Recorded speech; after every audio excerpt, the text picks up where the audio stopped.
राहुल गांधीचे प्रत्येक आक्षेप संशयास्पद आहेत हम्म. आणि ते खरे आहेत. मग यातून तुमच्या- सूचित काय करायचंय निवडणूक आयोग? ते 24 तास 24/7 ते प्रचार करत असतात. प्रचारच असतात. तुम्ही बरोबर. मोदी काढा नाही तर फडणवीस काढा नाही तर कोणीही काढा. नाही, जनगणना मुद्दा म्हणून नाही केली, हम्म. तो पण एक झोल आहेच ना. पण मग राहुल गांधींना पण हे दाखवून द्यायला 10 वर्षाचा कालावधी लागलाय का? आणि या म्हणजे शरद पवार आणि खरगे या लोकांना सिस्टीम पेक्षा इतर काही गोष्टीत इंटरेस्ट असतो. ही पूर्ण प्रोसेस इलेक्शनची ही कागदावर होते. बरोबर. माघारी कागदावर होते, कागदावर होते. फॉर्म भरणं कागदावर होते, सगळं, हो. सगळं ए टू झेड कागदावर होते. फक्त मत ईव्हीएम वर. हा तरी हे विचार काय? करावा. नमस्कार, स्वागत आहे तुमचं पॉडकास्ट 18 मराठी या विचार मंचावर. मागच्या काही दिवसांपासून जगातील सगळ्यात मोठी लोकशाही असलेल्या भारत देशाच्या निवडणूक प्रक्रियेवर प्रश्नचिन्ह उपस्थित होत आहेत. मत चोरी झाली, मतदारांची चोरी झाली की काय, आणखी काय झालंय, हे सगळं आपण जाणून घेणार आहोत. आज आपल्यासोबत असेच एक गेस्ट आहे जे मागच्या अनेक वर्षांपासून निवडणूक प्रक्रियेत महत्त्वपूर्ण भूमिका बजावत आहेत. वेगवेगळ्या पक्षांसोबत आणि वेगवेगळ्या विचारधारांसोबत त्यांनी अनेक वर्ष काम केलंय. असे हेमंत पाटील सर आपल्यासोबत आहे. सर, तुमचं स्वागत आहे पॉडकास्ट 18 मराठी या विचार मंचावर. नमस्कार. आपण मागच्या काही दिवसांमध्ये काय घडतंय आपण बघतो ते सगळेच. तर राहुल गांधींनी नुकतीच एक पत्रकार परिषद घेतली. त्या पत्रकार परिषदेत अनेक मुद्दे मांडलेत. काय मत आहे तुमचं त्या या एकंदरीत सगळ्या घडामोडींवर? राहुल गांधींनी बेसिकली 5 ते 6 मुद्दे मांडलेत मतदार यादीबद्दल. बरोबर. मग त्या मतदार यादीतल्या आक्षेप आणि मत चोरी असं त्यांनी स्टेटमेंट केलं की मत चोरी. 7 तारखेला त्यांनी प्रेस घेतली होती. हो. आणि त्याच्या आधी त्यांनी डिक्लेअर केलं होतं की मी मोठा बॉम्ब टाकणार आहे. हो. हे डिक्लेअर केलं होतं. आणि मग त्यांनी कर्नाटकमधल्या बँगलोर मतदारसंघातल्या, बँगलोरमधील एका लोकसभेच्या मतदारसंघातल्या त्यांनी एका विधानसभेचा डेटा सादर केला. आता राहुल गांधींनी बेसिकली डेटा तो मागितला होता ह्यांना, इलेक्शन कमिशनला. हे आपल्या सगळ्यांना माहिती आहे. इलेक्शन कमिशननी तो काय डेटा दिला नाही. तो हार्ड कॉपीत दिला. स्कॅन डॉक्युमेंट तर नंतर द्यायचं नाही, स्कॅन डॉक्युमेंट नाहीच. म्हणजे दिलाच तो. जर इलेक्ट्रॉनिक्सवर म्हणजे किंवा PDF फाईलमध्ये दिला असता तर तो कन्वर्ट करून सोपा झाला असता अनालिसिस करायचं, विश्लेषण करायला. परंतु त्यांनी तो डेटा मुद्दामून, इलेक्शन कमिशन हा सगळ्यात पहिला झोल आहे की डेटाच मुद्दामून तुम्हाला कागदावर द्यायचा, जेणेकरून तुम्हाला विश्लेषण करायला भरपूर दिवस लागतील, भरपूर लोक ठेवायला लागतील. म्हणजे बरेच लोकांनी हिशोब केला तर बरेच वर्षांचा हे दिलाय की तेवढं त्याच्यावर जर अनालिसिस करायचं तर खूप वर्ष लागतील, खूप दिवस लागतील. तो देशाचा जर दिला तर, देशाचा दिला तर हा पण एकाच मतदारसंघाचा होता, त्यामुळे खूप दिवस लागतील. मग ह्यांनी काय केलं की ह्यांनी लोक वाढवली. आणि म्हणजे झोल पहिला इलेक्शन कमिशनच्या ह्याच्यावर, म्हणजे त्यांच्या विश्वासार्थावर पहिला आक्षेप तिथंच आहे की डेटा तुम्ही इलेक्ट्रॉनिक्स का नाही दिलं, कार्यपद्धतीने किंवा त्यांच्या विश्वासावर. मग त्यांचा विश्वास त्यांना द्यायचाच नव्हता. त्यांनी अनालिसिस करू नये असंच त्यांच्या डोक्यात होतं. बरं. त्याच्यामुळे त्यांनी पहिला तो तिथे डेटा दिला, असा कागदावर दिल्यावर ह्यांनी त्यांची टीम लावली आणि व्यवस्थित डेटा करून घेतला, अनालिसिस करून घेतला. मग काही हजार, त्याच्यात 5 टाईपचे अनालिसिस करून घेतले. मग ते आपण सगळ्यांनी बघितले की दुबार नावं आहेत, त्याच्यात काही हजारो नावं दुबार आहेत. एका मतदारसंघाचे 4, उत्तर प्रदेश, महाराष्ट्र, कर्नाटक, 4 ठिकाणी त्याचं नाव आहे. बरोबर. ते आपण बघितलं, श्रीवास्तव का कोण त्याचा. त्याच्यानंतर काही लोकांचे फोटोज गायब आहेत, ते आपण बघितलं. काही लोकांचे फोटो धुरकट आहेत, ते बघितलं. हजारो, म्हणजे 1-2 असं नाही, म्हणजे चुकून झालंय असं नाही. चुकून झालं तरी 1-2 ठिकाणी होऊ शकतं. 10 ठिकाणी, एवढ्या मोठ्या संख्येने नाही होऊ शकत. हजारो ठिकाणी नाही होणार. तर ते हजारो तसे आहेत. त्याच्यानंतर फॉर्म नंबर 6 जो असतो तो नवीन मतदारांसाठी असतो. म्हणजे नवीन मतदार म्हणजे पहिल्यांदा नाही, नोंदणी झालेली त्या मतदारसंघात पहिल्यांदा नोंदणी करण्यासाठी असतो फॉर्म नंबर 6. म्हणजे तुमचं नाव दुसरीकडे कुठे नाहीये, फक्त या पहिल्यांदा तुम्ही इथे आलात. उदाहरणार्थ, जर तुम्ही साताऱ्यावरनं तुम्ही इथे आलात, पुण्याला आलात, तर तुम्हाला इथे नाव नोंदवायचंय, कारण इथे नाव नाहीये तुमचं. आता इथंच तुम्ही स्थायिक झाला तर तुम्हाला फॉर्म नंबर 6 असतो. हा थोडासा ट्रिकी मामला आहे. फॉर्म नंबर 6 हा फक्त पहिल्यांदा मत करणाऱ्याला नाही, पहिल्यांदा त्या मतदारसंघात नोंदणी होणाऱ्यासाठी असतो. पण त्याच्यामध्ये गफलत अशी आहे की 70 साल वयाच्या लोकांचं फॉर्म नंबर 6 कसा असेल? हो, आधी कुठेतरी नोंदलेला असेल. नोंदलेलं असेल. मग तो इथं त्या संशय आहे. बरं असे किती? समजा एक 50 लोक स्थलांतर होऊन आले असतील, परंतु असे 33,000 वगैरे असे असतील लोक तर ती फॉर्म 6 लावूनच आले. 6 लावून आलेत. हा मेजर आक्षेप आहे. हा मोठा घोळ आहे. मोठा घोळ आहे. हम्म, तर असे हे सगळे घोळ आहेत ते राहुल गांधींनी सगळ्या लोकांसमोर मांडले. मांडली. पत्रकार परिषद मध्ये मांडले. आणि ह्याच्यात काय फार मोठं हे नाहीये. ही कॉमन सेन्सची गोष्ट आहे की फॉर्म नंबर 6 जर 70 वर्षाची लोक भरत असतील तर याचा अर्थ त्यांचं याच्या आधी कुठंच नाव नाही तुम्ही नोंदवून घेतलं. म्हणजे म्हणजे इलेक्शन ते यापूर्वी कधी मतदानच करत करत नव्हते, नव्हते असंच का? गृहीत धरावं लागेल ते. असंच झालं ना. हम्म, किंवा ते कुठेतरी करत होते. तर ते काय आहे की कायद्यात असं आहे की तुम्ही साताऱ्यावरनं इथं आलात तर साताऱ्याचं नाव डिलीट करायचं. बरोबर. म्हणजे तुम्ही फॉर्म नंबर 6 तुमचं नाव इथं 25 वर्ष तिकडे आहे. तुम्ही इकडे आला तर तिकडे एक अर्ज करायचं की माझं नाव डिलीट करा. हम्म, आणि इकडे तुम्ही नवीन नोंदणी करायची फॉर्म नंबर 6 ने. हम्म, हम्म. 6, 7 आणि 8 हे 3 फॉर्म तेवढ्यासाठी आहेत. डिलीट, करेक्शन, ॲड हे हे सगळे त्याच्यासाठी आहेत. हम्म. पण तुम्हाला ती तुमची जबाबदारी आहे मतदारांची ती केली पाहिजे. मतदारांनी केलं पाहिजे. मतदारांनी केली पाहिजे. पण असं आपण गृहीत धरू की ते मायग्रेट झालेत. 33,000 मायग्रेट झालेत. 3 लाखात 10% एवढे हो. पटापट आले आणि म्हटले की आमचं नाव नोंदवा 6 नंबरनी हे 6 हे नंबर मोठं फॉर्म भरून. संशयास्पद आहे. राहुल गांधीचे प्रत्येक आक्षेप संशयास्पद आहेत हम्म. आणि ते खरे आहेत. आणि आणखी एक हे पण होतं की एका घरात 80 लोक राहत आहेत. हो.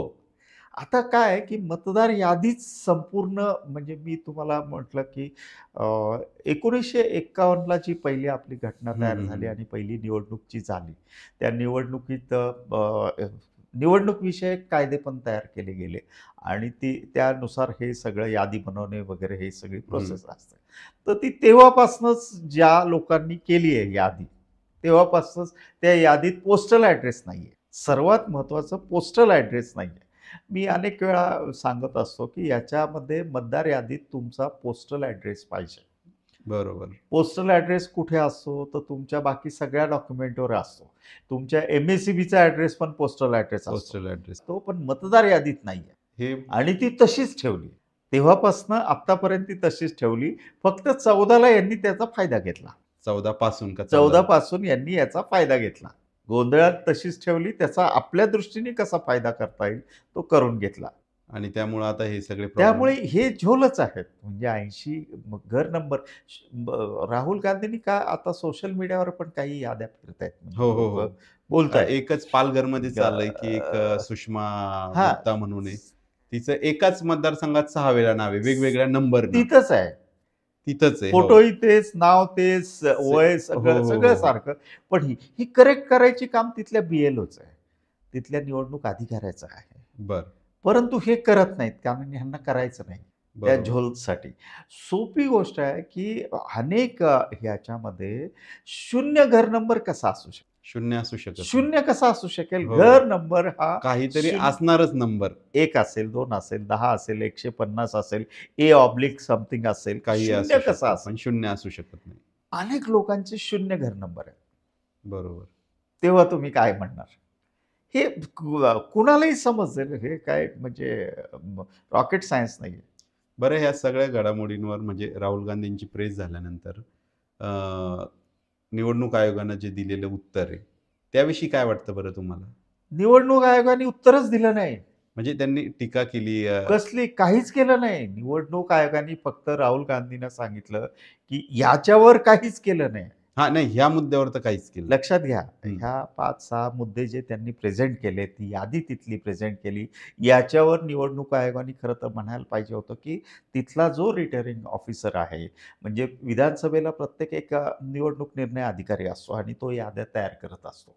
त्याच्या आधिपत्याखाली ते सगळं काम चालतं आणि त्याच्यावर जिल्ह्याचा मेन असं प्रत्येक जिल्ह्यात भारतात आहे. प्रत्येक हम्म. ह्याच्यामध्ये कलेक्टर ऑफिस, मतदारसंघ तिथे wise पण. एक डिपार्टमेंट आहे आणि त्याप्रमाणे ते यादी ॲड डिलीट वगैरे सगळं चाललेलं असतं. हम्म.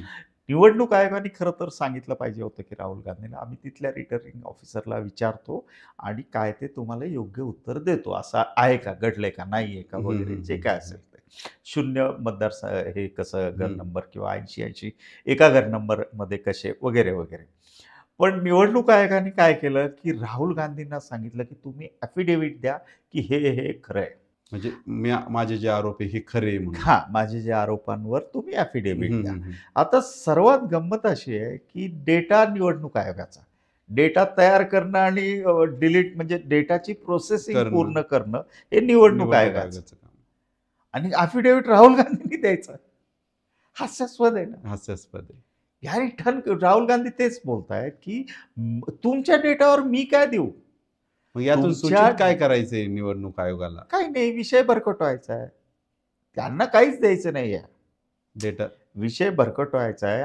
हा राहुल गांधींनी एका विधानसभे किंवा लोकसभेच्या अंडर येणाऱ्या विधानसभेतला डेटा प्रेझेंट केला. फक्त एका विधानसभा. एका फक्त. भारतात प्रचंड हे आहे भरपूर. आणि सगळीकडे झोल आहेत. मी अतिशय याने अनुभवाने सांगतो. मी त्याच्यावर प्रेस पण 22ला घेतली होती. निवडणूक आयोगालाही मी त्याबद्दल विचारलं होतं. ते मी तुम्हाला सांगेन नंतरच. परंतु प्रत्येक मतदारसंघात झोल आहे. घर नंबर नाही, काय भरपूर गोष्टी आहेत. तर फोटो नाही, निवडणूक पत्ता आयोगाने नाही. उत्तरच दिलं नाही. उत्तर दिलंच नाही तुम्हाला. अजिबात दिलं नाही. त्यांनी फक्त सांगितलं तुम्ही ॲफिडेव्हिट द्या. बरं. ज्याला काहीच लॉजिक नाही. निवडणूक आयोग किती स्वायत्त आहे असं वाटतं तुम्हाला? नाही, बेसिक मी तुम्हाला हे गोष्ट सांगतो, की म्हणजे स्ट्रक्चर वाईज आणि फंक्शन वाईज ते खूप भारी आहेत. बरं. म्हणजे काय तर निवडणूक आयोग हे म्हणजे फक्त दिल्लीतलं ऑफिस आहे तेवढंच निवडणूक आयोग आहे. हं. म्हणजे निवडणूक आयोग काय सगळीकडे नाहीये. बरं. दिल्लीतला जो ऑफिस आहे मेन चीफ भारताचा तो निवडणूक ऑफिस ते ECI. ECI तो एक आहे. हं. आणि प्रत्येक राज्याला एक निवडणूक आयोग आहे आणि ऑफिस आहे. की तिकडचे 4-6 लोक हो. जे काय असतील ते महाराष्ट्र राज्य चीफ निवडणूक आयोग किंवा कर्नाटक वगैरे प्रत्येक राज्याला तो आहे. एवढंच त्यांचं बेसिक इन्फ्रास्ट्रक्चर आहे. बाकीचे जे आहेत ते सगळे जण आहेत ते कलेक्टर ऑफिस आणि बरं. महसूलची लोक आहेत आणि तिथं डिपार्टमेंट तयार केलं. मग त्याच्या अंडर एक म्हणजे जसं मी तुम्हाला मगाशी म्हटलं, की प्रत्येक जिल्ह्याला एक निवडणूक आयोग आहे, निवडणूक डिपार्टमेंट आहे. प्रत्येक विधानसभा वाईज त्या तहसीलदाराला ते हे दिलेलं असतं. बरोबर. त्याच्यामुळे तिथं आहे आणि त्याच्या खाली प्रत्येक यादीवर एक BLO असतो. आता इथं झोल असे आहेत, की BLO म्हणजे काय, तो एकावर किंवा 2वर असतो, डिपेंड्स किती मतदार आहे. एक यादी म्हणजे एक साधारण 1000-1200च्या आजूबाजूला एक यादी असते. त्याच्यावर एक माणूस नेमलेला असतो, की बाबा रे तू हे बघ इथे ॲड डिलीट काय करायचं असेल किंवा लोक काय म्हणजे मृत वगैरे हे सगळं ती तुझी जबाबदारी असं ते दिलेलं असतं. आणि त्याच्यात आता एक गंमत ह्यांनी एक सुरू केलंय, की BLA. ते काय BLA? ह्यांनी राजकीय पक्षांना सांगितलं, की तुमचा एक माणूस प्रत्येक यादीवर एक द्या. मग तो राजकीय पक्ष मग सत्तेत असणारे असतील की सगळे.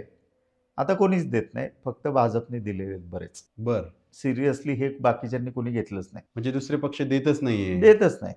दिलेलेच नाहीत. अर्धवट दिले असतील किंवा काय कमी जास्त काही ठिकाणी दिले असतील. कोणी एवढं डिटेली टेक्निकली जात नाही. मग तो BLA यांना मदत करतो. म्हणजे फक्त विरोधकांनी आरोप करताना ते दिसतात. पण अशा ज्या गोष्टी आहेत तिथे ते टेक्निकल कमी गोष्टीत पडतात ते ते. प्रचंड कमी आहेत. जेवढे भाजप स्ट्रॉंग आहे. भाजप आहेत 10 पावलं पुढे आहेत, तर हे 1 पावलावरही नाही. म्हणजे मग भाजपच्या विजयामध्ये कुठेतरी त्यांचे एफर्ट्स पण आहेत. 100%. तर तो वेगळा तो मुद्दा. खूप महत्वाचा आहे. तो त्यांचे एफर्ट्स म्हणजे ते 24 तास 24 अवर 7 ते प्रचार करत असतात. प्रचारच असतात. तुम्ही बरोबर. मोदी काढा नाही तर फडणवीस काढा नाही तर कोणीही काढा. बरोबर. ते कायम प्रचारच असतात आणि भाषणं करतात. तर निवडणूक आयोग हे सक्षम आहे, परंतु त्यांना करायचं नाही. तुम्ही जसं बोललात की मतदारसंघ वाईज आहे प्रत्येक जिल्ह्याला, तर मग हे मतदार याद्या अचूक करण्यासाठी हे कमी पडतात का मग? का त्यांची इच्छाशक्ती करतच नाहीत. कमी पडायचं नाही का, जे खराब आहे ते खराब आहे. पण त्यांना इंटरेस्टच नाही. उलटं जेवढं मेस असेल तेवढं चांगलं. तुम्हाला बोगस करता येतात. हो. तुम्हाला EVMचे झोल करता येतात. तुम्हाला अजून 4 गोष्टी त्याच्यात टाकता बोगस येतात. तुम्हाला नाही त्या लोकांची मतदार नावं काढून टाकता येतात. तुम्हाला नको असलेली. बरं. अनेक झोल करता येतात. ॲक्युरेसी असेल तर मग कसे झोल होतील? हो. ॲक्युरेसी असेल. जेवढी ॲक्युरेसी जाईल तेवढा पण मग हे झोल होण्यासाठीच मदत करतायत म्हणता येईल मग? 100%. 14 नंतर आपल्याकडे सुरू काय आहे? 100% हे करतात. त्यामुळे झोल वाढले. प्रचंड वाढलेत. वाढलेत नाही, वाढवले. निवडणुकांमध्ये झालेल्या गैरप्रकारांचे जे आरोप होतात त्यावर निवडणूक आयोग जे आहे ती प्रक्रिया कायम संशयास्पदच का असते? नाही, गेली म्हणजे 11 वर्ष ती जास्त संशयास्पद आहे. हं. आधी समजा 10%, 15%, 20% असेल, तर आता ती पूर्वी व्हायचं असं? कमी प्रमाणात व्हायचं. बरं. कारण म्हणजे असं काही व्हायचं नाही. फार कमी प्रमाणात व्हायचं. हं. मी तुम्हाला एक उदाहरण देईल. स्थानिक स्वराज्य संस्थांच्या म्हणजे जुन्या लोकांना, जे हां, हां. जुने नगरसेवक आहेत, होऊन हं, गेले, हं, हं. त्या जुन्या लोकांना खूप माहिती असेल, की स्थानिक स्वराज्य संस्थेच्या ज्या निवडणुका व्हायच्या, महानगरपालिका किंवा इतर काही, तर त्यावेळेस महानगरपालिकेचे कर्मचारी पाठवायचे आणि मतदार यादी करेक्ट करायचे. बरोबर. यादीच करेक्ट करायची. हं, हं, हं. आता तसलं काही प्रकार ते होत बंद झालंय का? बंद झाले. 25-30 वर्षापूर्वी ते भरपूर होतं. म्हणजे त्या दरम्यान होतं, की ती कधी बंद झालं मला एक्झॅक्ट सांगता येणार नाही. परंतु ती अतिशय योग्य प्रोसेस होती. पण ती आता ती बंद आता झाली. करायचीच नाही. गरजच नाही त्यांना. कारण ती केली तर म्हणजे अचूकता कधी येते? ती केल्यावर. अचूकता ज्यावेळेस येईल, ज्यावेळेस तुम्ही सगळ्या काही चुका असतील, एरर असतील, जे काही काढल्या तर. पण तुम्हाला ते वाढवायच्यात का काढायच्यात हाच प्रश्न. हां, म्हणजे एकंदरीत अचूकता ती करण्याची इच्छाशक्तीच नाहीये. नाही, नाही. इच्छाशक्ती वेगळा भाग. मी हं. तुम्हाला सांगा, इच्छाशक्ती वेगळा भाग. मला ती न करण्यातच फायदा आहे, तर करू कशाला? पण इच्छाशक्ती हे कशाला तर दाखवू? निवडणूक आयोग तर सरकारी यंत्रणा आहे ना. मग तेच सांगतोय ना मी. मग सरकारी यंत्रणा जे च्या ताब्यात आत्ता जी आहे, त्यांच्याच तालावर नसतं. म्हणजे सरकारच्या सांगण्यावरूनच जे सरकारच्याच विद्यमान सांगण्यावरच सत्तेत सरकार आहे, त्यांच्या सांगण्यावरूनच हे काम सुरू आहे. सगळं सुरू आहे. तुम्हाला जर स्वायत्ता असते, जर करायचं असतं, तर तुम्ही कधीच केलं असतं ना. जनगणनेचा डाटा हा खूप सगळ्यात ऑथेंटिक असतो. हो. कारण प्रत्येक तुमच्या घरात येतो माणूस आणि हे करतो. हं. त्याच टाईपमध्ये आत्ता करायला किती वेळ लागतोय? BLOला 300 घरं आहेत. 1000-1200 म्हणजे 300 घरं फक्त. त्यांनी रोज एक घर केलं तरी तरी होऊ 300 दिवसात शकतं. होऊ शकतं. इतकं सोपं आहे. रोज 10 घरं हिंडला तो बरोबर. फक्त एकदा चल, ते 30 दिवसात, एका महिन्यात पूर्ण अख्खा भारत क्लिअर होतो, की कोण वोटर आहे, नाहीये. पण शिवाय आता ही जनगणना पण झालेली नाहीये. तर त्यामुळं पण अडचणी येणार का आता? नाही, जनगणना मुद्दामून नाही केली. हं. तो पण एक झोल आहेच ना. म्हणजे तो 20ला म्हणजे 20ला करणं अपेक्षित जनगणना होतं. सुरुवात होणं अपेक्षित हो. होतं आणि 21ला ती जाहीर करणं अपेक्षित. साधारण 8-9 महिने हो. वगैरे ते सगळं त्यासाठी प्रकार मला वाटतं चालतो. काही निधी पण अलॉट निधी झाला होता त्यावेळेस. नाही, ते पण तसंच आहे. म्हणजे जनगणना करण्याचं महामंडळ स्वायत्ता वेगळं आहे. बरं. ते पण तसंच आहे. तर आता 20ला दुर्दैवाने कोरोना आला आणि ते कोरोनामुळे सगळे झालं. म्हणजे अख्खा देश काय जगच थांबलो. तर त्या अनुषंगाने 22ला दुसरी लाट आली वगैरे, वगैरे. पण 23ला जवळपास 90 पेक्षा जास्त टक्के क्लिअर झालं कोरोना. बरं, मग निवडणूक प्रक्रियेत घोळ करण्यासाठी जनगणना न होणं हे फायद्याचंच आहे मग? फायद्याचंच आहे ना. कसं फायद्याचं आहे मग ते? म्हणजे माझ्या घरात आज माणूस आला आणि त्याने माझा डेटा सगळा घेऊन गेला. हं. बरोबर. बरोबर. आता माझ्या घरात येऊन माणूस घेऊन गेला, किती मुलं आहेत, काय आहेत वगैरे, वगैरे सगळं. हं. तर त्यांना कळतं ना, ही जनगणना झाल्यावर किती लोकं आहेत लोकं आता. आहेत. ह्या एरियात किती राहतात, तिथं किती राहतात, तिथे कोण राहतं, नाही राहत, हे राहत. आता स्थलांतर झालेलं. मतदार यादीची गंमत अशी आहे, की एकदा माणूस स्थलांतर होतो. समजा साताऱ्यावरनं इथे येतो, तर तो तिथलं डिलीट करत. हो. बऱ्याचदा होतं असं. बरेच काही म्हणजे 90% माणूस हो. असंच करतो. मला किती लोकांनी डिलीट केल्याचं बघितलं, तर तुम्हाला सापडणारच नाही. हो. 90% अनेक लोकं नेत्यांचं सुद्धा तसं होतं. सगळ्यांचं. त्यांच्या मूळ गावी याद मतदार यादीत नाव असतं त्याचं तर आणि मी तुम्हाला भारी किस्सा सांगेन. हं. 2017ला एक नगरसेविका भाजपची कोथरूडमध्ये निवडून आली. नगरसेविका हं, हं. होण्यासाठी महानगरपालिकेत तुमचं नाव लागतं. बरं. बरोबर? हो. मग तिचं नाव होतं, ती मावळमधनं म्हणजे मुळशी त्या भागातनं मायग्रेट झाली. इथं मायग्रेट झाली, इथं नाव टाकलं आणि ती निवडून आली. 2 महिन्यांनी तिच्या गावाचं इलेक्शन झालं, ग्रामपंचायतीचं. तिथं जाऊन मत करून ती व्हिडिओ टाकला. त्यांनी ते डिलीट म्हणजे केलंच नाही. ते नाव डिलीट न करता तिथं डबल वोटिंग केलं. नुसतं नाव नाही, डबल हो, डबल वोटिंग वोटिंग केलं. केलं. इथंही केलं. त्याच्यावर केस झाली, मग दाबून टाकली वगैरे, वगैरे, वगैरे. पण अशा खूप गोष्टी आहेत. की त्या होतात, की हां. जे डिलीट करत नाही. डिलीट नाही करत. मग लोकं मतदार करत नाही. आता हे म्हणतात, पण की मग हे जनगणना झाली तर हे क्लिअर होऊ शकतं. भरपूर क्लिअर होईल. तिथली ती बाई दिसणारच नाही. म्हणजे तिचं रेकॉर्ड तिथे कुठे आहे? तिचं रेकॉर्ड इथेच दिसेल. आणि जनरली ज्या स्थानिक स्वराज्य संस्थेच्या निवडणुका असतात, त्या ग्रामीण भागाच्या वेगळ्या तारखेला असू शकतात. शहराच्या. हो, म्हणजे 2 ठिकाणी मतदान करता येऊ शकतं असं 2 ठिकाणी मतदान हा मोठा गुन्हा आहे. गुन्हा आहे. पण ते करता येऊ शकतं 2 सहजतेने. ठिकाणी नावच टाकणं गुन्हा आहे.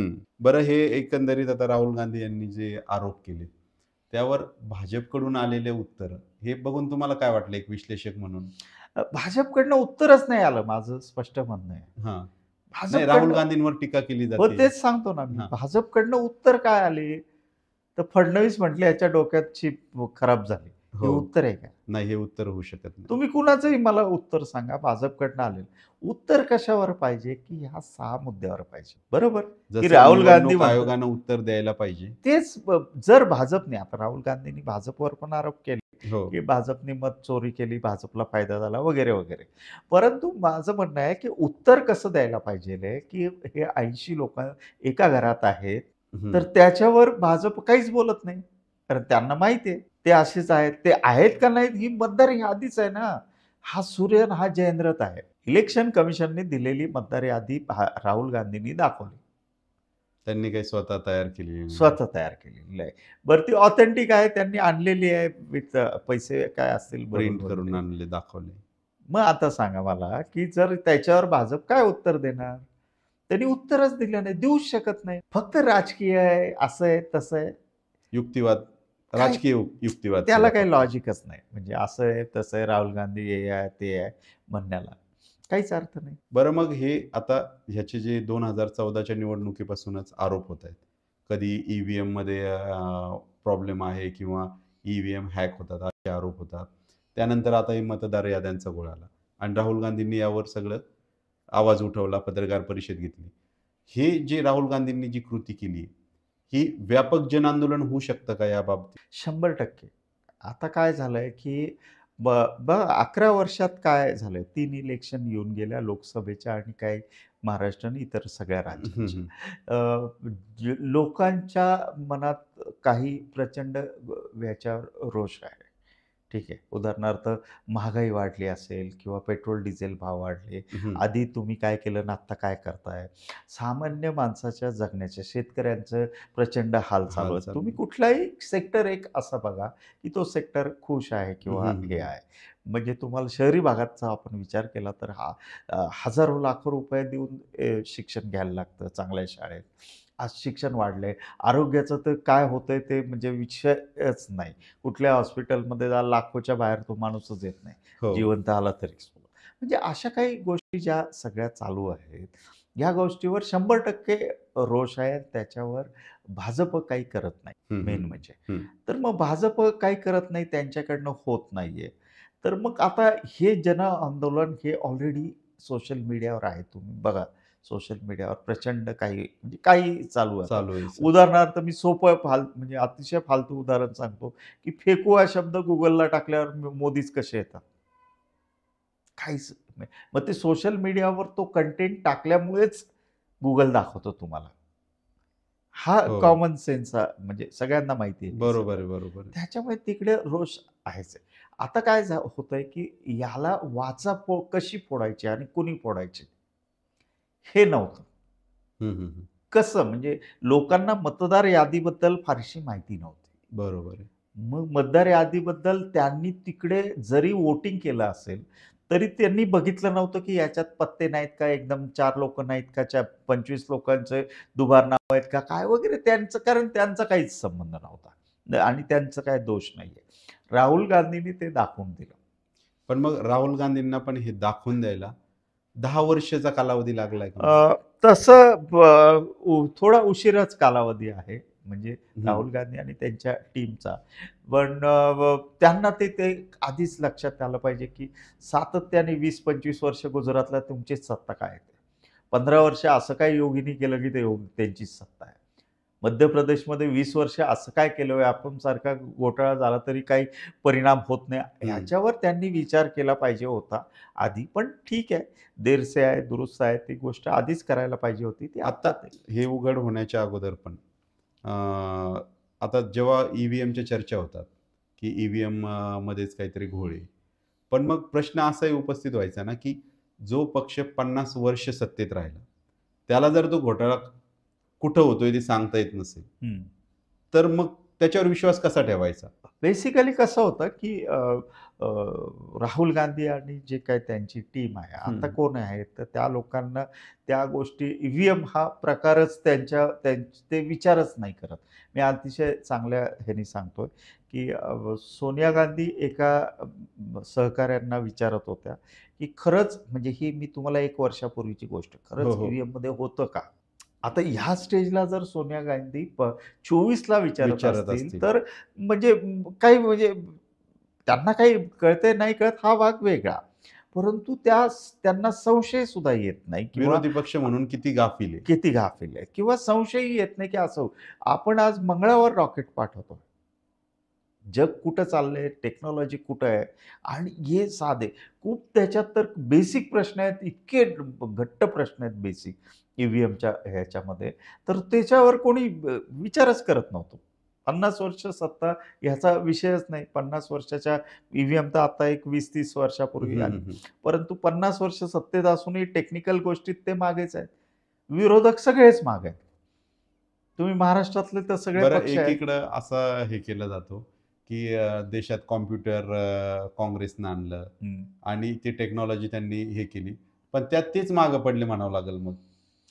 मागे पडले म्हणजे ते मी काय म्हटलं तुम्हाला, की त्यांची आज जी काँग्रेस चालवते, ती काँग्रेस जी चालू आहे, ती सोनिया गांधी आणि ते आजूबाजूचे सगळे आहेत. माझ्या मते अहमद पटेल एक्सपायर झाल्यानंतर हो. त्यांना फार मोठा झटका धक्का बसला. कारण बसला. ते चाणक्य होते. त्याच्या मागे त्यांचा फार मोठा रोल होता स्ट्रॅटेजिकली वगैरे. हं. आता कोण चालवतंय? जयराम रमेश, त्याच्यानंतर ते वेणुगोपाल आणि ही 4 लोकं तुम्हाला दिसतात. हं. खरगे वगैरे ही लोकं. हो. ह्यांच्याकडे खरगे आणि या म्हणजे शरद पवार आणि खरगे या लोकांना सिस्टमपेक्षा इतर काही गोष्टीत इंटरेस्ट असतो. हं, हं, ती हं. सिस्टम हॅक होऊ शकते आणि टेक्नॉलॉजी हॅक होऊ शकते. ह्याच्या डीपमध्येच जात नाही.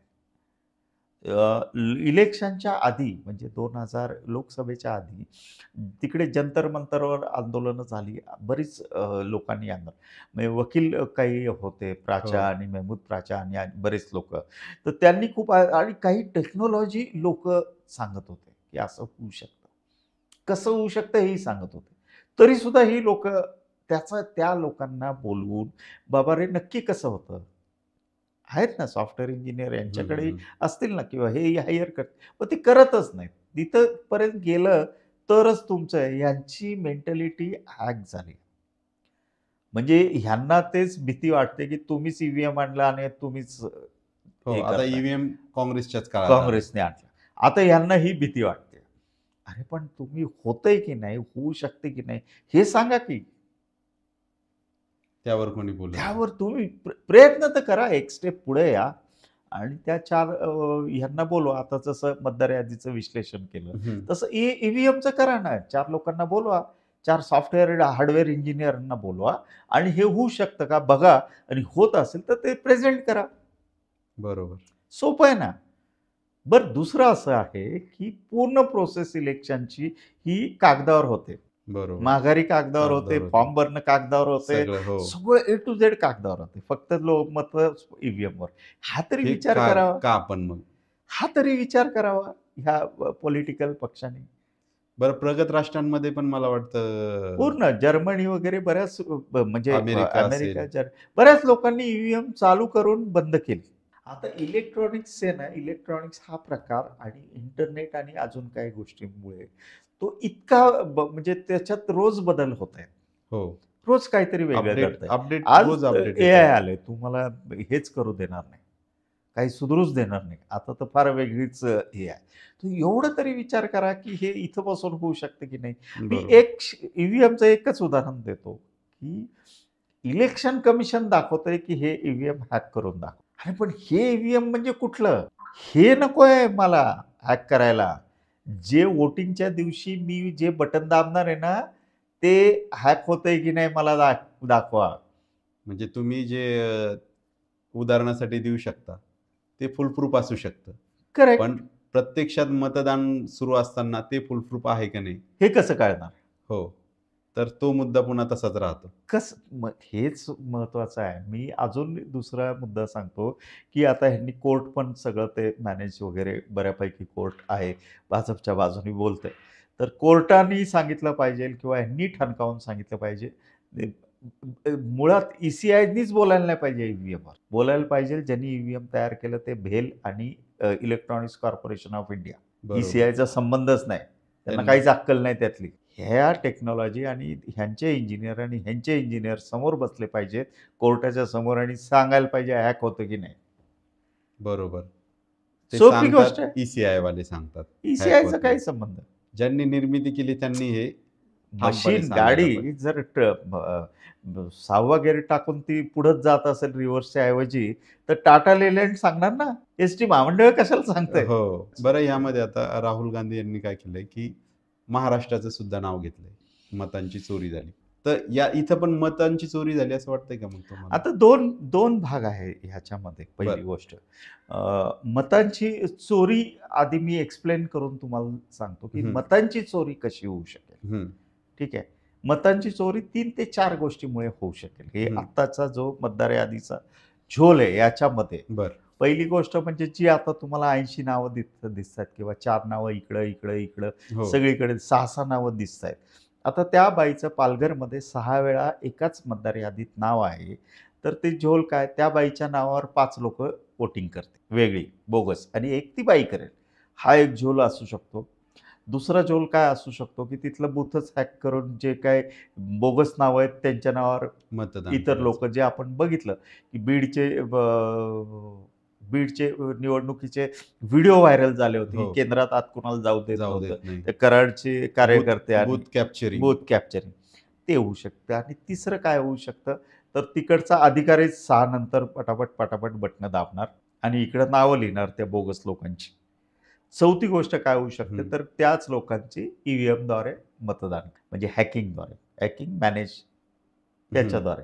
ह्या चारही गोष्टींनी ती मतं चोरी चोरी शकते. होऊ शकते. म्हणजे हीच नावं, हीच बोगस, फक्त ही अशा पद्धतीने ही पद्धत आहे. ठीक आहे. आता महाराष्ट्राचा तुम्ही जो प्रश्न विचारला, महाराष्ट्राला मी 19च्या डेटावर एक विश्लेषण केलं होतं. म्हणजे 19ला जे हे म्हणजे 19च्या जो निकाल लागला 105 भाजप होतं आणि बाकीचे 40, 50, 70 वगैरे असे सगळे पक्ष होते. हं. आणि उद्धव ठाकरेंनी सरकार बनवलं. 2.5 वर्ष त्यांचं सरकार चाललं आणि चाललं. त्याच्यानंतर भाजपनी शिवसेना फोडली. आता शिवसेना का फोडली, तर 24ला भाजप हे 50 सीट सुद्धा आलं नसतं. हं, हं, हं. हे आकड्याचं मी तुम्हाला विश्लेषण सांगतोय जे मी केलेलं. अशी काही सीट्स होते. आता तिघं एकत्र आले होते. उद्धव ठाकरे, शरद पवार आणि काँग्रेस. तिघं एकत्र आले होते. त्यावेळेस असे काही सीट होते भाजपचे, की उदाहरणार्थ खडकवासल्याचे भीमराव तापकीर 2,500 मतांनी निवडून आले. फक्त 2,500 मार्जिन. मग आता उद्धव ठाकरे त्यावेळेस त्यांच्याकडे होते. हो. मग आता उद्धव ठाकरेंची शिवसेना इकडे आली असती तर त्यावेळेस यांचा 2,500 ना 2,500नी यांचा माणूस निवडून आला असता महाविकास आघाडीचा. असे 40 सीट होते की जिथं भाजपला धोका होता. म्हणून त्यांनी शिवसेना फोडली. त्यांनी काय सत्ता तर स्थापन झालीच. हं. ते तर करतोच कोणी. परंतु शिवसेना फोडायचं कारण हे महत्वाचं होतं की स्वतःला वाचवणं. हा झाला एक महत्वाचा तो भाग. हं. आता 24ला तुम्ही जे म्हणताय त्याप्रमाणे त्याच 2,500 ठिकाणी खडकवासला हा अर्धा म्हणजे जवळपास अर्धापेक्षा पाऊण मतदारसंघ शहरी आहे आणि थोडासा ग्रामीण आहे. काही गाव आहे. हं, हं, हं. आता ह्या भागामध्ये जो 2,500नी 19ला निवडून आलेला माणूस तो एकदम 60,000नी येतो. बरं त्या मतदारसंघात 20, 22 का 25,000 मतदार वाढले लोकसभा आणि ह्याच्यामध्ये. मग ते सगळेच्या सगळे यांच्याकडे गेले. ही तर शंका आहे. प्रत्येक मतदारसंघ जे भाजपने जिंकलेले आहेत म्हणजे 105 मतदारसंघावरनं भाजप 132 वर कसा गेला. खरं तर हे लोक लगेच त्याच्यात करतात की लाडकी बहीणनी आम्हाला मतं लाडकी दिली. बहीणचं ते बोललं जातं. बिलकुल सगळं झूट आहे. लाडकी बहीणचा प्रोपगंडा हा सगळ्यात आधी अजित पवारचा झाला होता. त्यांच्या त्या यात्रा सुरू होत्या. हो. तुम्ही बघितलं असेल. हो, हो, हो. मग फायदा अजित पवारला जास्त व्हायला पाहिजे का देवेंद्र फडणवीसचा व्हायला पाहिजे? अजित पवारांना व्हायला पाहिजे. कारण त्यांनी सुरुवातीपासून तो मुद्दा हे हा करून त्यांनी यात्राच प्रचार काढली सुरू होती केला ती होता. छानपैकी हो, प्रचार हो, काढला. हो. आणि लाडकी बहीणचा मुद्दा या तिघांना 165-170 पर्यंत ठीक आहे, पण 227 हे खूप जास्त संख्या आहे. नाहीच ना. आणि शंका सर्वे पण तसे नव्हते मला वाटतं. काहीच नाही. सर्वे तर नंतरचा ठीक आहे, अंदाज असतो तो 10% पुढे हो. मागे होईल, परंतु काहीच नाही ना. असं म्हणजे उदाहरणार्थ की ही दिलेली एकतर ही लाडकी बहीण ही लाचच आहे. त्यांनी कुठलाही क्रायटेरिया न वापरता सरसकट जेवढे आले सरसकट त्यांना दिलं. पैसे देऊन टाकले. ती म्हणजे अशी नाही, अशी लाचच आहे ती मतदारांना दिली. हो. खरं तर त्याच्यावर कोणीच या विरोधकांनी काही मला करायला वाटतं पाहिजे होतं. यावर मोदीच एकदा बोलले होते एका म्हणजे केजरीवाल ज्या पद्धतीनं सगळ्या सुविधा लाईट बिल मोफत देऊ लागले, तर त्याला रेवडीवाल रेवडी म्हटलं होतं. हां. तर आणि तेच पुन्हा नाही, यांचं ते वैशिष्ट्य आहे. ते दुसऱ्याला शिव्या देतात आणि स्वतःच करतात. त्यांचं ते वैशिष्ट्य आहे म्हणजे भाजपचं. लाडकी हां. बहीण रेवडी सारखाच एक प्रकार लाडकी आहे. बहीण मध्य प्रदेशमध्ये सुरू झाली. हो. आणि 2500नी काय तुम्ही विकत घेतली का मतदार? अहो 2,000 3,000 आता स्थानिक स्वराज्य संस्थेला मताला देतात हो. लोकं, तरी हो. ती मत पडतातच याची खात्री नाही. खात्री नसती. आणि एवढे 207 इथे हा झोलच आहे. प्रचंड मोठ्या प्रमाणावर झोल आहे आणि तो 100% बाहेर येईल. बरं, मग आता राहुल गांधी जे म्हणतायत मतांची चोरी, स्लोगन केलंय त्यांनी. म्हणजे मतांची चोरी आहे ही की मतदारांची चोरी? काय नेमकं? ही मतदारांची चोरी आहे. एका घरात 80 लोकं टाकणं ही हं. मतदारांची चोरी आहे. मतदार यादीची चोरी आहे ना. हो. मतदारांची नावं त्याच्यात घातली, तिकडं घाल, तिकडं घाल, तिकडं ही मतदारांची चोरी आहे. आता मतदारांची चोरी ही मतांची चोरी कशी? तर हे सुद्धा पुढच्या याला कदाचित राहुल गांधी दाखवतील. पण मी तुम्हाला आत्ताच सांगू शकेल, की तुम्ही वोटिंगला जेव्हा जाता ना आतमध्ये रूमवर थोडासा सेन्स आणि विचार करा. वोटिंगला आपण जातो तेव्हा आपण ती स्लिप दाखवतो त्याला. हो. तो त्याच्याकडे एक नाव. यादी असते ती टिक करतो. सही घेतो आपली. तो ऑफिसर टिक करतो. पुढच्या ठिकाणी जातो तो तुम्हाला प्रूफ मागतो. हो. मग तुम्ही आधार कार्ड, पॅन कार्ड काहीतरी तुम्ही ते प्रूफ ते 16-17 प्रूफ आहेत त्यातले दाखवता, हो. की त्याच्यावरचं आधार कार्ड असेल तर नंबर तो एका वहीत लिहितो. त्याच्या पुढे जाता तुम्ही की तुमची सही घेतल्या जाते. तुमचं नाव, अनुक्रमांक हं, वगैरे हं, हं. तिथं सही घेतल्या जाते आणि त्याच्या पुढे मग तुम्हाला शाई लावली जाते. ही प्रोसेस झाली. तुम्हाला हे 2 जे आहेत ना 2 गव्हर्नमेंट डॉक्युमेंट त्या हं, हं, हं. इलेक्शन कमिशनचे, यांनी 2 मिनिटात कळेल की किती बोगस झालेत. सहीनी समजा हो, हो, हो. आता ही जी 5 नावं आहेत, 6 नावं आहेत. जर तिथला डॉक्युमेंट काढून बघितलं त्या बूथवरचं, तर तुम्हाला लगेच कळेल की ही सही कुणाकुणाची कशी-कशी. एकच नाव, 6 नावं पालघरमधलं हो, हो. आणि 5 लोकांची 2 मिनिटात कळेल. मी राहुल गांधींनी कदाचित केलं असेल हे का बोलतोय? हं. कारण कर्नाटकमध्ये त्यांचं सरकार आहे हो. आणि जे त्यांना तो डाटा तसाच हे झाला म्हणजे इलेक्शन कमिशन मिळालं. ठीक आहे. परंतु तिथं हे जे असतात हे अधिकारीच असतात. हो. म्हणजे महसूलचे असतात, कुठले शिक्षक वेगवेगळ्या असतात, वेगळे त्या विभागातले रूममध्ये असतो तोच सरकारी असतो. कर्मचारी असतात. सरकारी कर्मचारी असतात आणि सरकार कर्नाटकमध्ये राहुल गांधीचं आहे. त्यामुळे त्यांना ते सहज शक्य आहे की ते Analysis डॉक्युमेंट्स करणं, फक्त मिळवणं आणि त्या डॉक्युमेंटवर सहज अनालिसिस ही 80 नावं आहेत. 80 पैकी किती लोकांनी केलं वोटिंग? हं. सहज शक्य आहे. महाराष्ट्रात 100% झालंय ना. म्हणजे लॉजिकच काय? हं. आता बिहारची विधानसभा निवडणूक आहे. तिथं काय होतंय म्हणजे नेमकं? आता बिहार ह्यांनी काय केलं, की ह्यांनी बिहार म्हणजे तो एक सुरुवात आहे असं मी म्हणेन, की भाजपची ही सुरुवात आहे. कशाची? सांगतो ती एन-आर-सी आणि हे आसाममध्ये लागू केलं. कायदे, यांनी हां. कायदा तो नागरिक. संसदेत हो. हे केला आणि खूप लोकांचं हे झालं त्याच्यावर. खूप लोकांचे आक्षेप आले. आक्षेप आहे. त्याच्यामुळे त्यांनी तो इम्प्लिमेंटेशन करण्यासाठी थांबवलं. ठीक आहे, देशात पूर्ण. हो, हो. आता काय झालं याच्यामध्ये, की ह्यांनी मतदार यादी क्लिअर करायची छान वगैरे. ह्यांचं म्हणणं असं आहे, की बांगलादेशचे काही तिथं आलेत वगैरे, वगैरे. म्हणून बिहारची मतदार यादी क्लिअर करायला सुरुवात केली. क्लिअर करणं म्हणजे काय? तर आता क्लिअर कशा पद्धतीने करणार? त्याला एस-आय-आर काहीतरी हे म्हणतात. हं. म्हणजे त्याचा शॉर्ट फॉर्म काय एस-आय-आर काय एस-आर-आय समथिंग काहीतरी हं. आहे. तो झाला एक भाग. तर ती क्लिअर करायला म्हणजे काय केलं पाहिजे? तर तुमच्या घरोघरी जाऊन तुमचं फॉर्म आणि हे Check घेतलं केलं पाहिजे, पाहिजे. चेक केलं पाहिजे, हां. तुमची यादी हे केली पाहिजे. काही घरात गेले आणि काही घरी बसूनच BLOने केले. आणि BLOच्या शेजारी BLA बसले भाजपचे. मग त्यांनी बघितलं की किती नावं ठेवायची आणि किती नावं वगळायची. 65 लाख ही केस याच्यात आहे, कोर्टात आहे. आता त्याच्या पुढच्या गमती अशा आहेत की डॉक्युमेंट कुठले पाहिजे.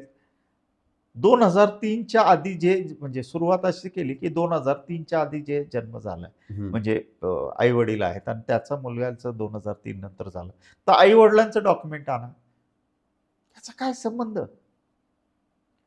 आई वडिलांचं ते जन्माचा आणि ह्याचा दाखला तो कुठनं बरं, यात आई-वडिलांचं. कुठलंच कधीच झालं नाही. हे NRC मध्ये होतं.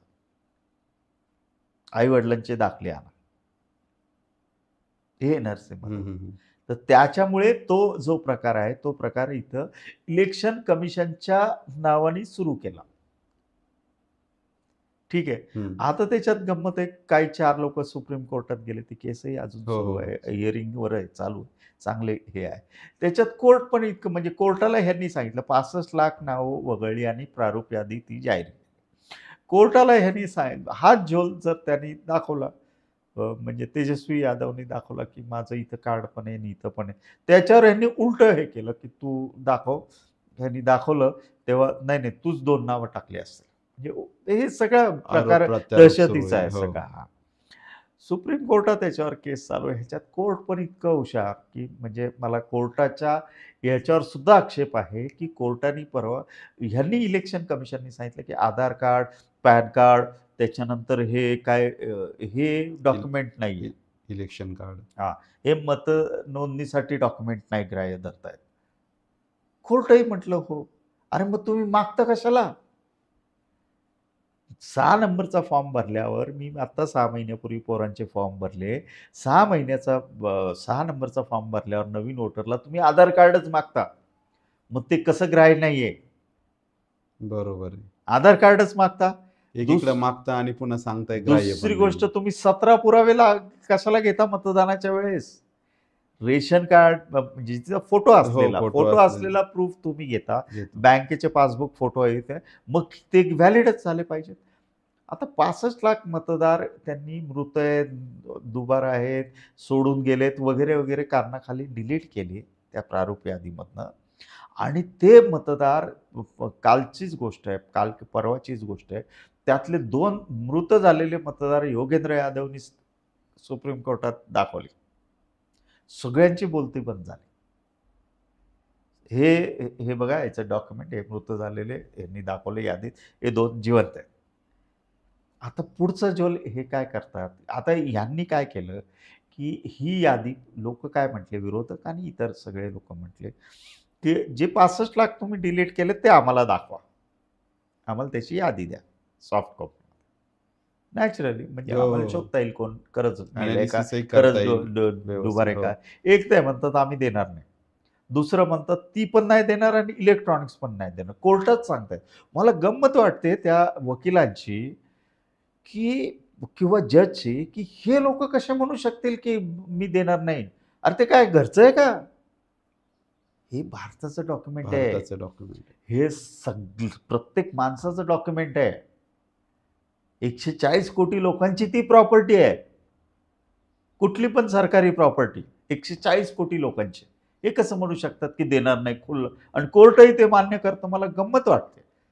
ठणकावून सांगितलं पाहिजे कसे देणार नाही. तिथे येऊन घेईल कम्प्युटरमधनं, हे आमची प्रॉपर्टी आहे, तू देणार नाही कुठल्या बेसवर म्हणतो. नागरिकांचा अधिकार आहे ना. नाही प्रॉपर्टीज त्यांची आहे ना.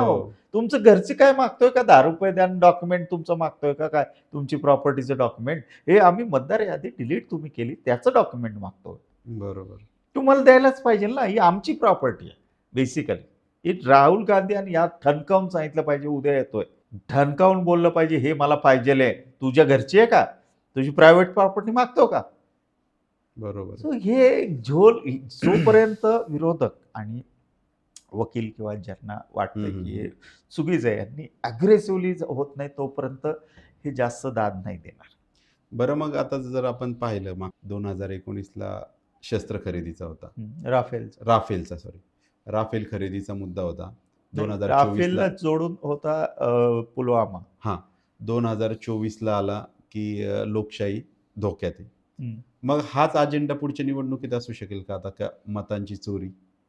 नाही, पुढची निवडणूक 29ला आहे, त्याचा थोडस वेगळा हे होणार आहे. म्हणजे काय की आता असं ही पॉलिटिकल मुवमेंट त्याच्यासाठीच आहे का असं वाटतं? नाही, ती मुवमेंट आत्तासाठीच आहे की आत्ताच पाहिजे आम्हाला, म्हणजे आणि ती फॅक्टच आहे ना, त्याच्यात चुकीचं काय की मतदारांची चोरी जी झाली त्याच्या अनुषंगाने मतांची चोरी झाल्याचं हे पण आहे ना. मग हे का अजून त्या म्हणजे पुढचा 29चा अजेंडा अजून वेगळा असणार आहे.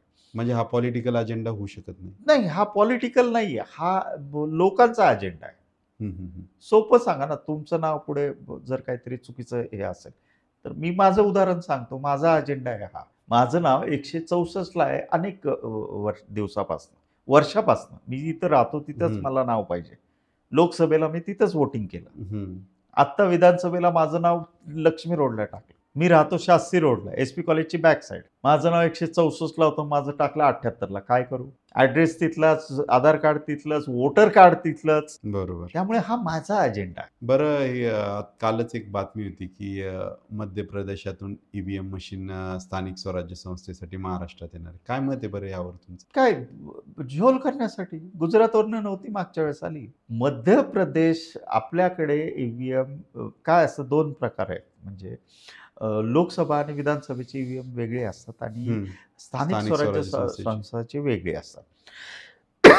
सॉरी. त्याच्यामध्ये काय असतं की स्थानिक स्वराज्य संस्था स्वतःच खरेदी, म्हणजे राज्य शासन जेवढी पाहिजे तेवढी खरेदी करून ठेवतं. आता यांनी काय केलं की 29 महानगरपालिका, ZP, नगरपालिका, नगरपंचायत सगळ्या इलेक्शन आता एकत्र आले. मग आता हे 3 टप्प्यात इलेक्शन घेत आहेत. म्हणजे पहिली ZP, मग दुसरं नगरपालिका, नगरपंचायत आणि तिसरी महानगरपालिका.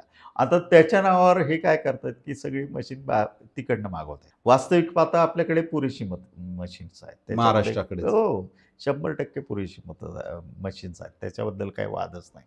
आणि जर मशीन कमी असतील तर तुम्ही 3 टप्प्यात काय 4 टप्प्यात इलेक्शन घ्या. फरक कुठे पडला? सुप्रीम कोर्टाने सांगितलंय तुम्ही प्रोग्राम आखा आणि 4 महिन्यात त्या कसं तुम्ही जाता.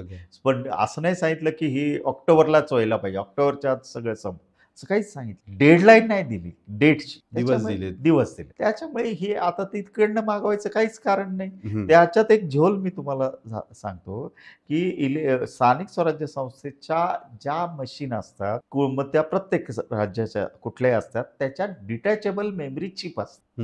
हे माहिती आहे का? मेमरी कार्ड जसं आपल्या मोबाईलमध्ये असतं तशी चिप स्टोअर करण्यासाठी असते. बरोबर, तशी चिप असते. पण विधानसभा आणि लोकसभेच्या मशीनमध्ये नसते. त्यांचा डेटा त्या स्टोअर त्याच्या मशीनवरच होतो. इथं डिटॅचेबल मेमरी चिपवर तो डेटा हे होतो. हे प्रचंड रिस्की आहे. आणि असं 2 फरक असण्याचं काय कारण असू शकतं? पहिल्यापासून 2 मशीन्स आहेत. बरं, पहिल्यापासून आहे. तो आता नक्की का त्यांनी ठेवला आहे हा मला नाही सांगता येणार, परंतु मेमरी चिप त्याच्यावर आहे ना, आणि ती कार्ड घाल करू शकतात. मग अशी मशीन वापरायचीच कशाला?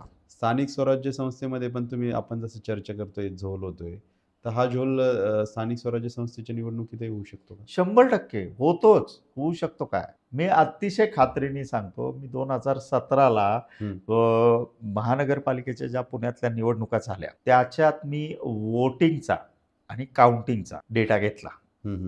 ऑफिशियल आहे माझ्याकडे, माहिती अधिकारात डेटा घेतला की इतकं मतदान झालं आणि इतकं काउंट झालं. ठीक आहे, रिझल्टला एवढे लागले आणि ह्याला एवढे. त्यावेळेस आपल्याकडे 41 प्रभाग होते आणि नंतरचा एक वाढला. तर 41 प्रभागामध्ये 33 प्रभागामध्ये फरक आलाय. आता मशीन आल्यामुळे फरक येऊ शकेल का? नाही यायला पाहिजे. उलट ॲक्युरेसी वाढली. बँकेत 1 रुपयाचा फरक नाही येत मशीनमुळे. आधी येत नव्हता, पण आला कधी तर आधी ते बसायचे रात्रभर. मशीन आल्याने ॲक्युरेसी वाढते का कमी होते? ॲक्युरेसी वाढते. मग 41 पैकी 33 म्हणजे 80% प्रभागामध्ये फरक कसा? तो पण कसा 1, 2 किंवा 6चा 9 किंवा असं आपण मान्य करू. कदाचित लिखाण मॅन्युअल मिस्टेक. 401, बापरे, 500, 178. खूप मोठा फरक आहे. केवढा मोठा. खूप मोठा नाही, म्हणजे फरक निर्णय प्रक्रियेवर परिणाम करणारा फरक. 100%. म्हणजे झोलचा अजून एक मुद्दा तुम्हाला सांगतो, स्थानिक स्वराज्याचा, म्हणजे तो माहितीच नाही कुणाला. म्हणजे हा तर आहेच आहे. दुसरा की इथे एक धनकवडीमध्ये एक उमेदवार होता. 4चा प्रभाग होता. राष्ट्रवादीकडनं ती लेडीज उभी राहिली होती. हं, हं, हं.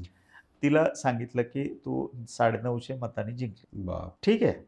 ती जिंकली. दत्ता धनकवडे यांच्या प्रभागात. माजी महापौर दत्ता धनकवडे.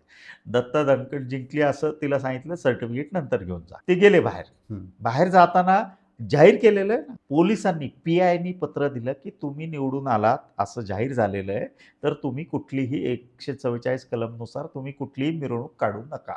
असं पत्र आहे, जाहीर झालंय, तुम्ही निवडून आलेलं आहे. पोलीस पी-आय त्याला देतो, हे हो. नका काढू. ते घरी गेले. घरापाशी कुठेतरी बिबेवाडीला ते राहायला, तिथे घरापाशी 4 लोकं ढोल-बिल थोड्या कार्यकर्ते होणारच. तो अर्ध्या तासात वसंत मोरेंचा त्यांना फोन गेला. अरे पळ पटकन, तू पडलायस. 950 जिंकलेला 250 हं, पडला. हं, हं. किती मोठा झोल आहे बघा. माझ्याकडे डॉक्युमेंट आहेत ते. कोणीच लक्ष देत नाही. आता आणि हे ते होतं. निवडून आल्यानंतर काय लक्ष देणार? म्हणजे ते जाहीर केलं, त्यांना सांगितलं. गळा धरला पाहिजे ना त्या निवडणूक निर्णय अधिकाऱ्याचा, त्या ह्याचा, की काय संबंध. 200 कार्यकर्ते अंगावर घातले पाहिजेत. हो, तुम्ही निवडून येता असं जाहीर होतंय, पोलीस तुम्हाला लिहून देत आहेत. दत्ता धनकवडेला बाहेर येऊन विचारलं, दत्ता धनकवडेंनी सांगितलं आमचे 3 आले आणि 1 गेला. म्हणजे आणि ह्या जर गोष्टी कोर्टात गेल्या तर ह्याला पण मला वाटतं कोर्ट कुठं, कोर्ट तुम्ही 10 वर्ष काय होत नाही. मग नंतर कोर्ट हा सगळ्यात हे प्रकार आहे. कोर्ट नुसतं फार छान गुडी बोलतं कधीतरी. परवाच मी उदाहरण सांगतो. केरळमध्ये ते केरळ का कुठे सुप्रीम कोर्ट, मला वाटतं सरन्यायाधीशच म्हटले, की लवकर निर्णय घ्या पक्षांतर बंदीच्या ह्याच्यामध्ये. परवाचीच बातमी, एक 15 दिवस का त्याच्या आधी. हे ते म्हटले तुम्ही अध्यक्षाला, की तुम्ही लवकर निर्णय घ्यायचा 3 महिन्यात वगैरे, असं काहीतरी आहे ते. आणि 3 वर्ष उद्धव ठाकरे आणि हा यांची केस निर्णय चालत, अजूनही अजूनही रिंगला नाही. कोर्ट किती बोगस आहे बघा. मी आरोप करतो हा, या टेक्निकली याच्यात सांगतो मी. मला काही हे नाही आहे, सिद्ध आहे, दिसतंय समोर. कोर्टाने 3 महिने अजूनही हिअरिंगवर नाही. राष्ट्रवादी आणि शिवसेनेची केस, आणि इकडं अपात्रतेची केस 3 महिन्यात सांगतायत. बरं, ह्या वादांमुळं किंवा ह्या आरोपांमुळं निवडणूक आयोगाची विश्वासार्हता कमी होती का? संपलेली आहे. मी आता तुम्हाला काय म्हटलं, की माझं मतदार तिकडं टाकलंय 78ला. माझं पाहिजेल बूथ इथं. आता मी दुसरं सांगतो, की माझ्या पोरांचेही तिकडे टाकलेत. काही कुठला लॉजिक नाही, काही संबंध नाही मला. मी कसा विश्वास ठेवू त्यांच्यावर? ह्याच प्रकार तुमच्या सगळ्यांच्या बाबतीत आहे. तुमचा ॲड्रेस बघा मतदार यादीत. आहे का ॲड्रेस सांगा. उद्या तुम्हाला म्हटलं, की हे डॉक्युमेंट नाही आहे, तुम्हाला वोटिंग नाही करता येणार. काय करणार? तिथे लोकसभेला आत्ता ह्याच ह्याच्यात विधानसभेला पण लोकसभेला चंद्रपूर का कुठल्या इकडचा, त्या मी नगरसेवक तिथला, म्हणजे स्थानिक नगरसेवकाशी बोललो, त्याचा व्हिडिओ व्हायरल झाल्यावर. तिथले मुस्लिम लोकांची नावच उडवली. ते वोटिंगला गेले, म्हटले अहो 15 वर्ष आम्ही राहतोय, 3 इलेक्शन 4 इलेक्शन केल्यात वोटिंग. माझ्याकडे ती यादी होती त्यांनी पाठवलेली. अहो कित्येक लोकांची नावं उडवली. कुठली विश्वासार्हता? अशी कित्येक केसेस आहेत.